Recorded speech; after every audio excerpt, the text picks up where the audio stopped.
Welcome to the weekly market update.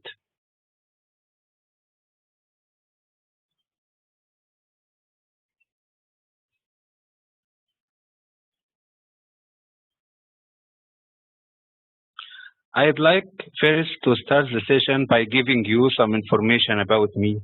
My name is Ihab Jubail. I was born and raised in Egypt. I have a passion for financial trading as well as teaching. I have been trading for a number of years, mainly on Forex and commodities, and in recent years, I have also set up my own trading robots, signals, and website. I host online webinars and seminars on investment and financial trading regularly, and I provide my service to subscribers worldwide. Now let's start the session.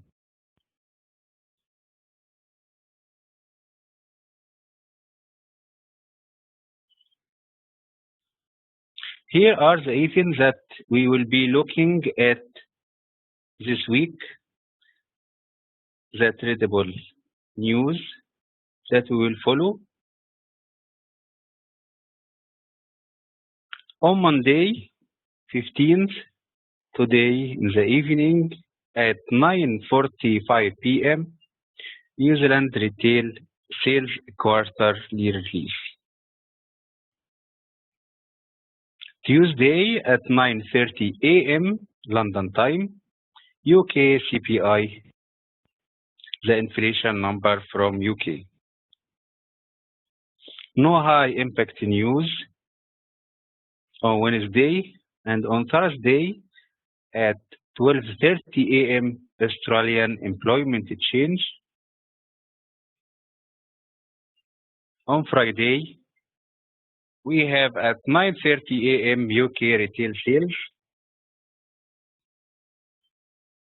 and at 1:30 we have three tradable news. I will choose to trade the US core CPI. We have also Canada core CPI and the Canada core retail sales.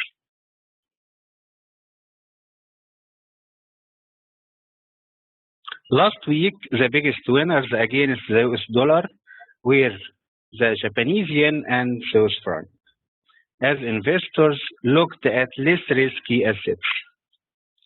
The United States and the Canadian markets are closed today for holidays. So we can see now there is less in market volatility.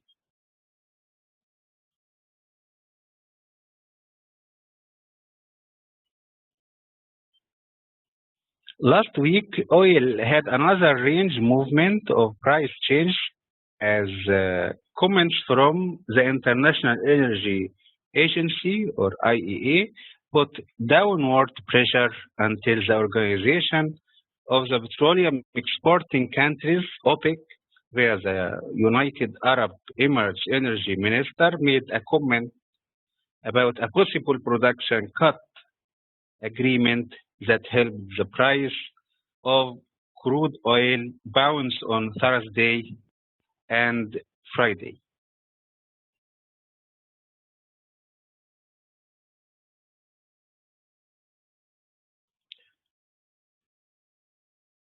On 4th February, Mario Draghi gave a speech in which he said that the ECB will not surrender to low inflation, suggesting that there will be more stimulus in the March meeting. The trouble is, however, traders don't appear to be taking his words seriously, as investors sent the euro higher again and result in closing of short and increase of long positions. Perhaps his speech this week will be taken more seriously, or the minutes will reveal a more solid plan. However, at this stage, sentiment remains positive on the euro and negative on the European stocks and the US dollar.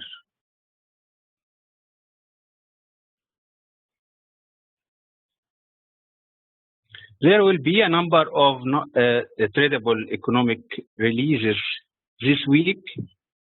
We will start with New Zealand retail sales that will be released on February 15,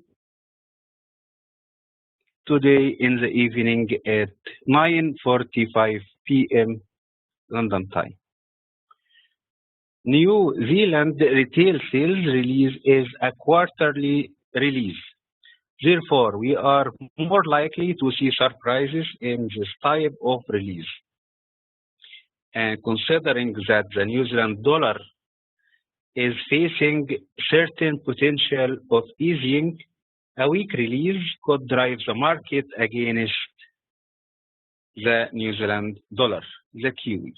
It's forecasted at 1.4%, the retail sales, and previous release was 1.6%.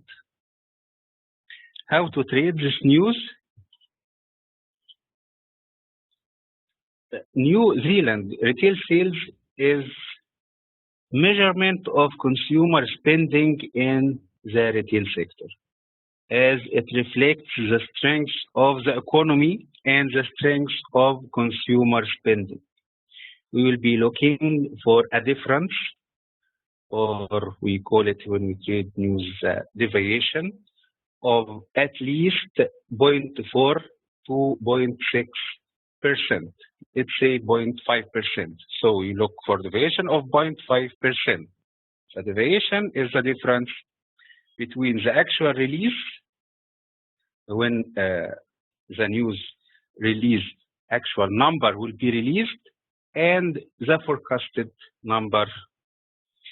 So we will look for deviation of 0.5% from the forecasted number.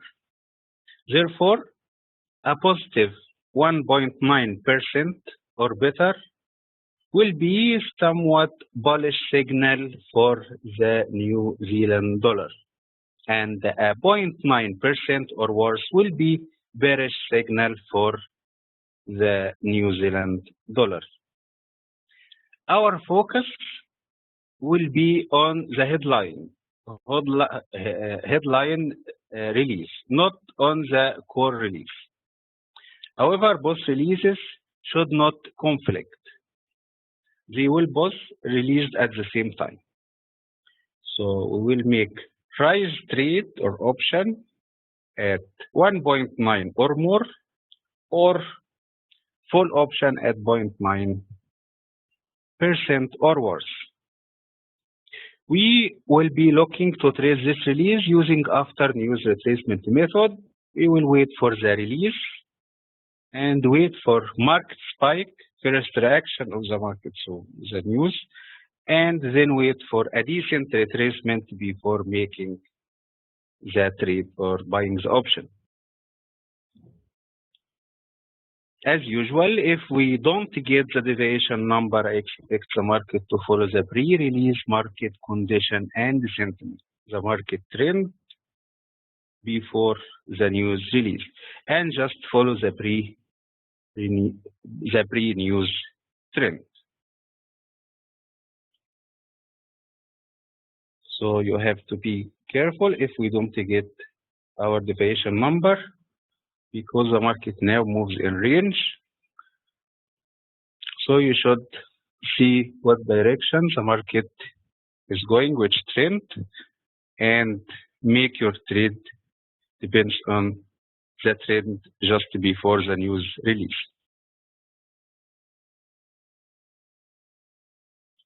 UK CPI will be released on February 16 at 9:30 a.m. London time. UK CPI release should provide some directional momentum for the pound, as recent market turmoil have driven risk aversion flows. A stronger release could strengthen the pound further. It's forecasted at 0.3%. Previous release was 0.2%.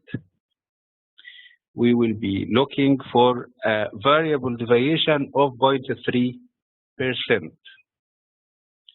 if the inflation number or the CPI number remained above 0.6%, we will make rise option trade. If the inflation number decreased to 0% or less, we will look to make full option on the bound. If our deviation number is hit, there is a strong possibility that the market will move more than 50 pips immediately. So we'll make rise option at 0.6% and full option at 0% or worse. We will also use the retracement trading method to trade this release. We will wait for the deviation number to hit, wait for the market to move with momentum first, and wait for a decent retracement before entering the market and buying the option or placing your trade. Also, if we don't get the deviation number, I expect the market to follow the pre-release market condition and sentiment.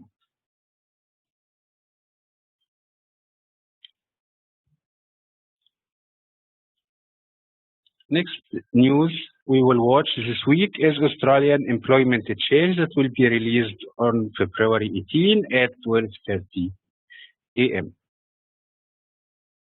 The Australia employment change release will be an important release for the Australian dollar, especially considering the recent divergence with the New Zealand dollar. If we get a stronger release, we could see further differential in the Australian dollar and the New Zealand dollar cross.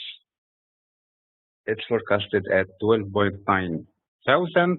Previous release was 1,000, but in minus. How to trade this news? The deviation that we are looking for is at least of 25,000.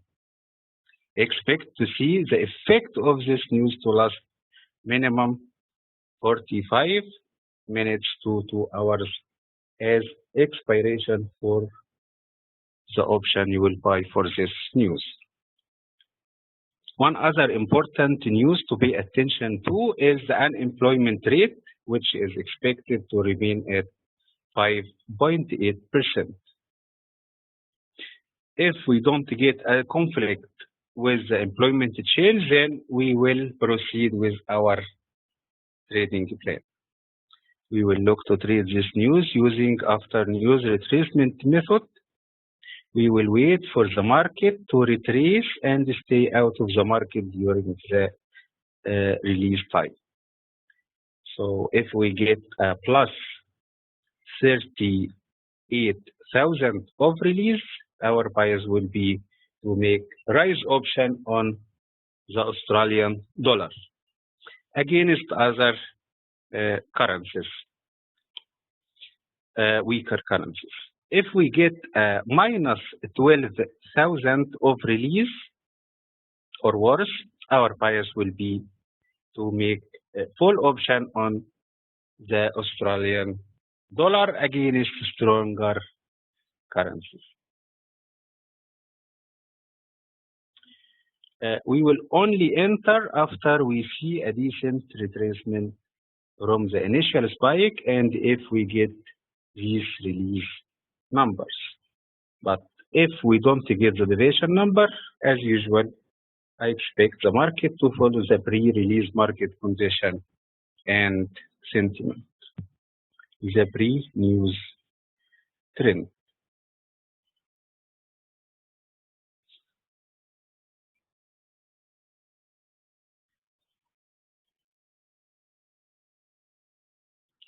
UK retail sales will be released on February 19 at 9:30 a.m. London time.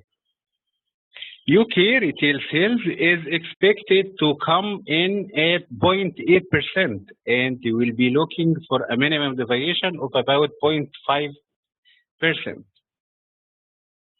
Considering the lack of central bank directions, I would probably prefer a short trade on rally, following the long-term trend of the market downwards.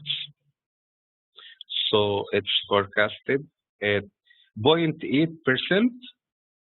Previous release was -1%.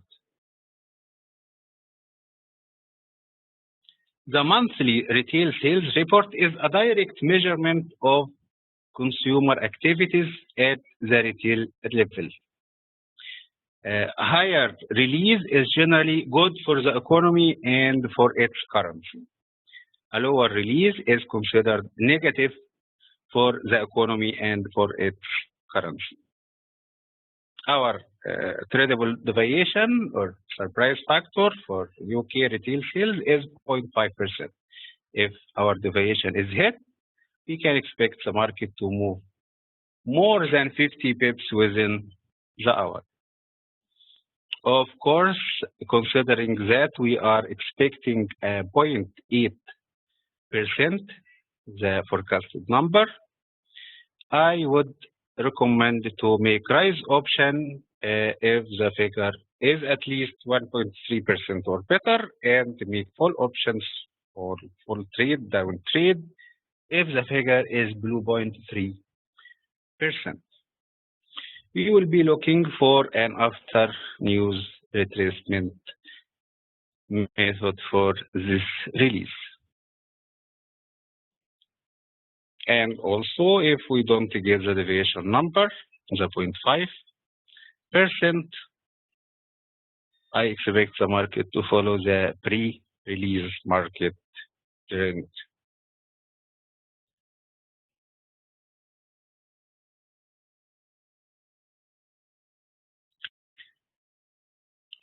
Last news we will look to trade this week is US core CPI that will be released on February 19 at 1:30 p.m. London time. US core CPI is expected to rise to around the 0.2%, and with the federal backing off from its recent hawkish stance, a stronger CPI reading could once again push rate hike possibilities up. It's forecasted at 0.2%. Previous release was 0.1%. How to trade this news? Our minimum tradable deviation for this release is 0.2%. If the release number, the core number, decreases to a minimum at 0%, then we will make full option on the dollar. And if the core release is 0.4% or more, we will make rise option on the US dollar. We are going to focus on the core figure, the core number, or core CPI. That's CPI except food and energy, not the headline CPI. And I'd recommend to use the dollar, yen, or euro dollar to trade this news. We will be looking for an after news retracement trade for this release. If we don't get the deviation number, I expect the market to follow the pre-release market trend. I want to remind you, if you missed a webinar or want to watch it again, you can watch it at binary.com YouTube channel. You can also find instant updates of the news at my resource page on my website, ihabjubail.com. At ihabjubail.com, press resource page. So then I'd like to thank you for attending today's webinar. We will hold the following webinar next Monday. Goodbye and see you next time.